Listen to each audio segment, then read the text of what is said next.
So ayan guys, papadas muna ako. Pupunta po sa Borongan City ngayon. So diretso na ako guys sa papuntang Borongan. Time check 7:30 in the morning. So malayo pang biyahe ko. Yan guys, ano pa lang ako dito pa lang sa kalagitnaan pa lang. Habang pinabaybay ko yung papuntang Borongan na highway. Dami ko yung tinaanan ng municipality. Tinaanan ko yung Manavid, saka yung Dolores, yung Taft, yung Sulat, sa Nolian. Finally, narating ko yung welcome ng Borongan City. Guys, ayan no. At medyo nagdahan-dahan ako dito sa pagmamaneho kasi gusto kong makita yung Borongan City mismo. Ayan no guys. Ganda kaya. So, dumay-diretso lang ako. Dire-diretso lang sa pupuntahan, sila Dalag. Finally, narating ko yung Borongan. Ayan yung Borongan City. Mga guys, ayan. Ito pala yung Borongan City na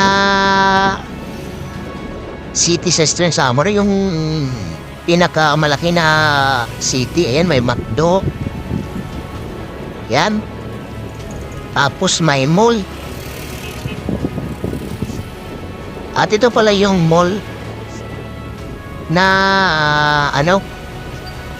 Uptown Mall to. Uptown Mall, oh. Yan yung harap ng Uptown Mall, yung bangko yan. Bangko. Tapos dire-diretso lang ako guys. Gusto ko makita yung kabuuan ng Borongan City. Yan. GNF Mall. Tapos dire-diretso lang ako. Nakapawili kaya ang pumunta sa Borongan. Mababait ang mga tao dito. Tapos ayan, nakaramdam ako ng gutom. Gusto kong kumain. So, una pag-isip-isip ko, pumunta na lang ako sa baybay. Yung maraming mga nagtatambay doon. Tapos may mga tinda-tinda doon na mga chicken skin, mga fried chicken, mga pwedeng pangkain ba. And diretso na ako. Bumili na ako ng chicken skin.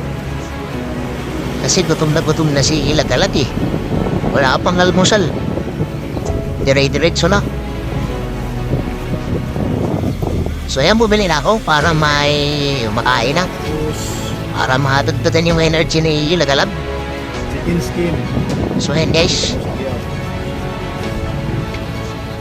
So ayan, dahil gutom na ako, tumercho na ako sa tabi.